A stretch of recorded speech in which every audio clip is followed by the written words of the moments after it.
Hi, I'm Mark Paulus, pastor of Pax Sinus Bible Church, and I'd like to talk to you today about what begins the tribulation. In the scriptures, we see that the tribulation is yet future, and it's a 7-year period. And we'll take a look at where we find that in the scriptures, basically in the book of Daniel in chapter 9. But as followers of Christ, you and I need to understand what starts the tribulation.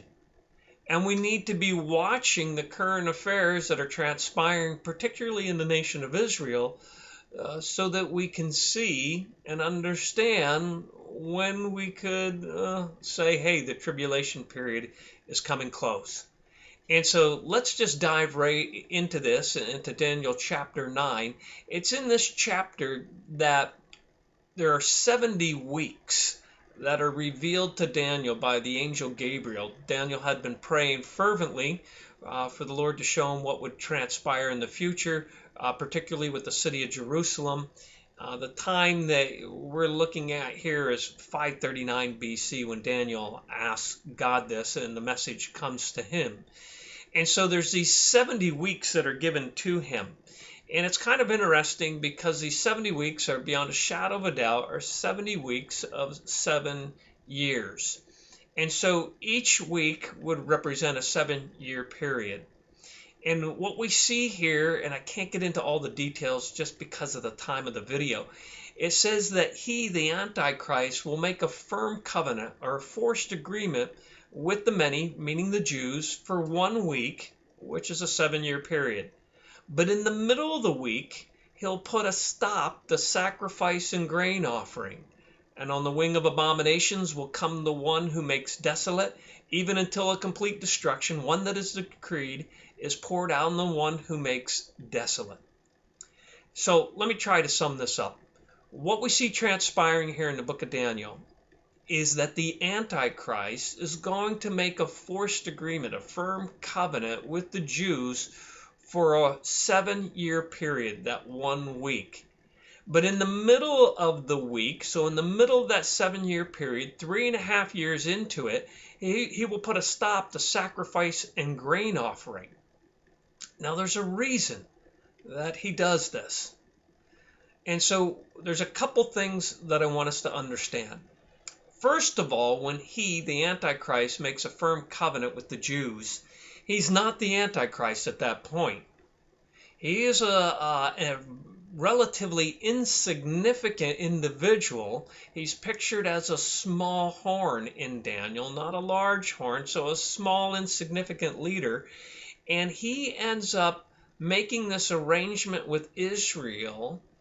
And it's kind of interesting that it states in the middle of the 7-year period, he puts an end to sacrifices and grain offerings, which would be the daily sacrifices and the grain offerings.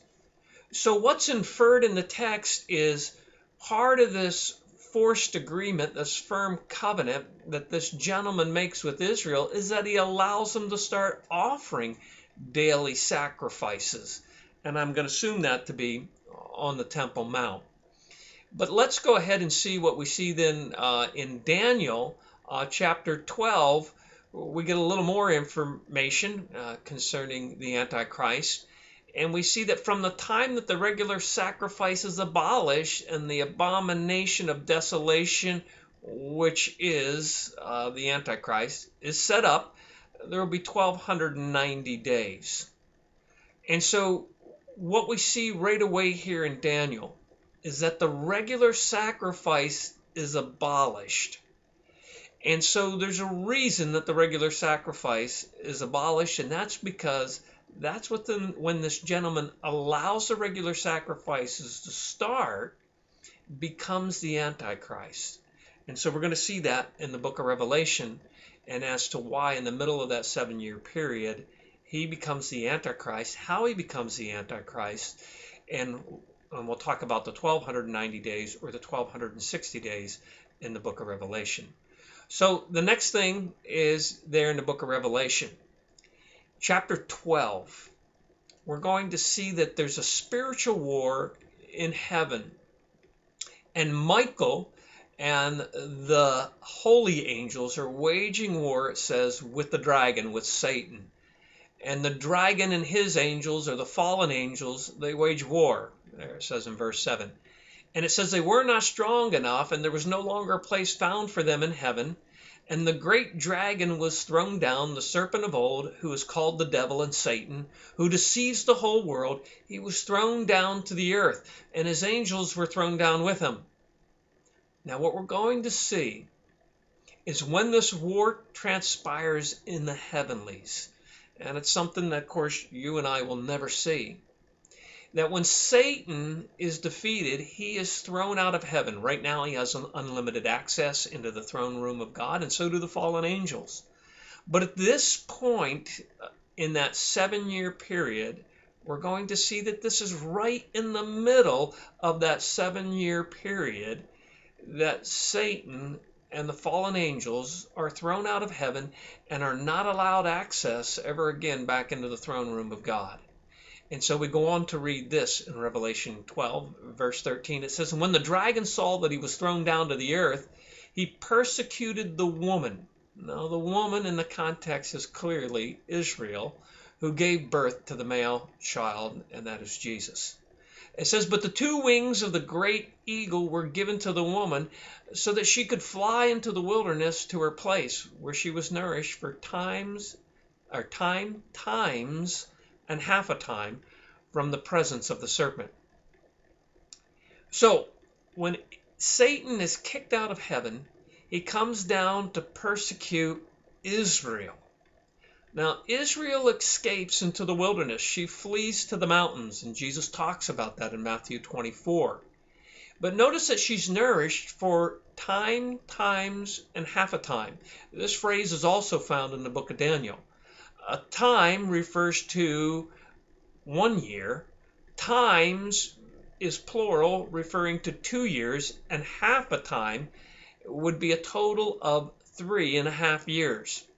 She flees into the wilderness. Now, we see that played out and even discussed, or should say given clarity further on in Revelation here in chapter 13. In chapter 13, as the Lord is revealing more about the Antichrist, it says, "There was given to him a mouth speaking arrogant words and blasphemies, an authority to act," notice, for 42 months was given to him. "It was also given to him to make war with the saints and to overcome them. An authority over every tribe, people, tongue, and nation was given to him." And so God will take and give the Antichrist incredible authority, but it's to act for 42 months.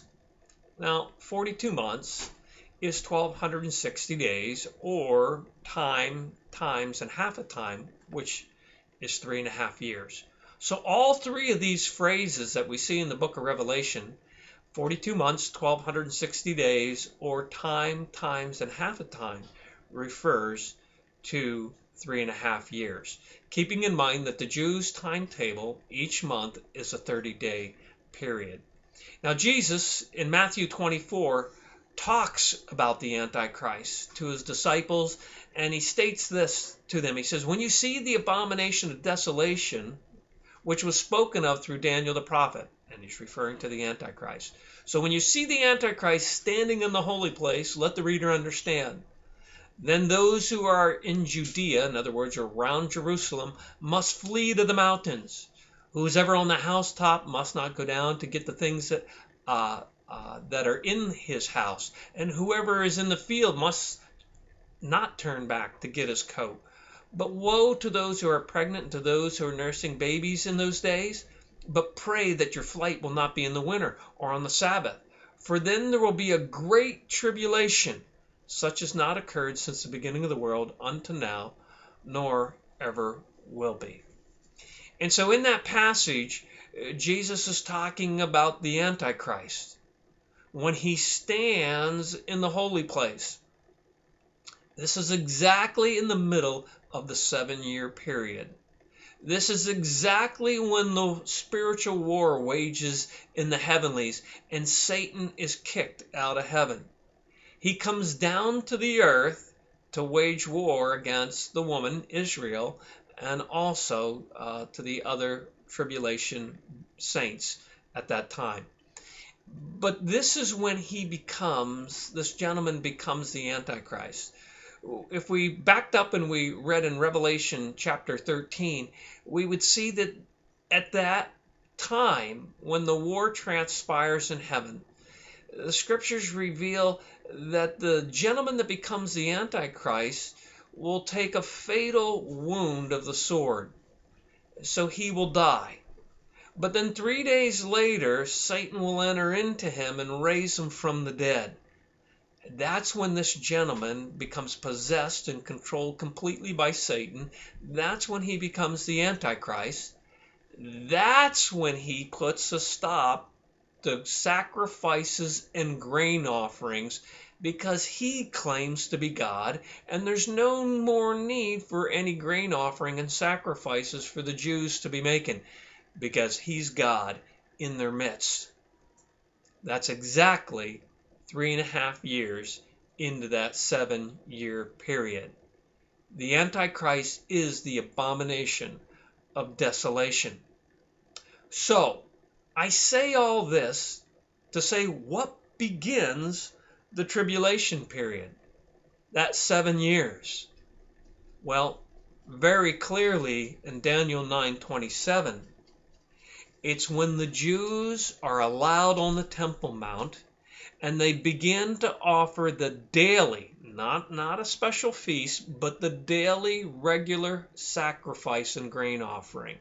That actually transpires in the morning and the evening. And so when those sacrifices begin, the daily sacrifices, that is the beginning of the 7 years of tribulation. So our eyes need to be on Israel. We need to be watching what is transpiring in that nation concerning the Temple Mount, concerning the city of Jerusalem, concerning specifically sacrifices. If you've been following Israel, you're probably aware that for the past 15 years, the Temple Mount Institute has been offering sacrifices on the feast days, and particularly on the Passover. What I find kind of interesting is if you would look at where they performed these sacrifices in the last 4 years, each time they got closer to the Temple Mount. Last year they were right at the base of the Wailing Wall at Passover and offered the Passover lamb there on their altar at the base of the Wailing Wall. They're not allowed to do that onto the Temple Mount because the Temple Mount is basically controlled and run by the Muslims, because the Dome of the Rock is up there, and so is the mosque. And so Israel's not allowed on that Temple Mount to offer any sacrifices. What I find very fascinating is that the Temple Mount Institute, along with the Heritage Foundation, who is working on getting onto the Temple Mount to offer sacrifices, just petitioned the President Netanyahu, along with President Donald Trump, to get permission from them to go on to the Temple Mount and to offer the first sacrifice, the Passover lamb. And they're using the coronavirus plague as a instrument in which they need to get onto the Temple Mount and offer a sacrifice to stop the plague, just like the Israelites did in Egypt, to make sure that the firstborn didn't die. They had to offer the Passover sacrifice and put the blood on the doorposts of their houses. And so we need to watch. January 28th was very significant in the prophetic calendar, in which part of the Palestinian plan was revealed, the peace plan, or what we could say is a firm covenant. If this is it, what has transpired, and only part of it being revealed, is that the city of Jerusalem, the United States finally recognized the city under the sovereign control of Israel. Jordanians have been have had the custodianship of the city, particularly of the Temple Mount, I should say. And so what's kind of interesting is that they want to make this Temple Mount not just for the Muslims, but they want to make it an international site of worship for the Jews and then also for the Christians. And so they want to take the 34 acres of the Temple Mount and divide it into 3 separate sections. And this would allow the Jews in particular to get onto the Temple Mount, erect the temple, and to begin offering daily sacrifices. It'll be interesting to see if this is the year, since each year they got closer and closer to the Temple Mount, and I'm wondering, is this the year coming up this Wednesday, is the Passover for them?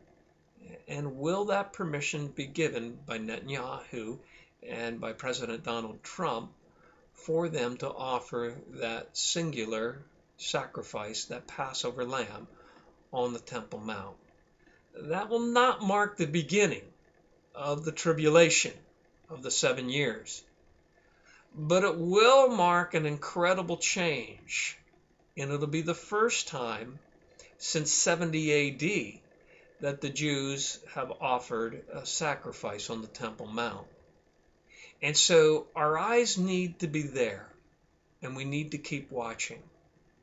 Because when Israel is finally getting that permission for the regular daily sacrifice, and it begins to transpire, and I'm going to assume on the Temple Mount, that will be the beginning of the 7 years of tribulation. The gentleman who formulated this plan, this firm covenant, he is the gentleman then, from the time that they begin offering those daily sacrifices, he is the gentleman that will become the Antichrist in the middle of that 7-year period.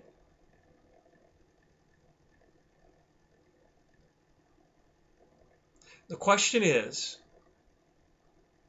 are we at that point?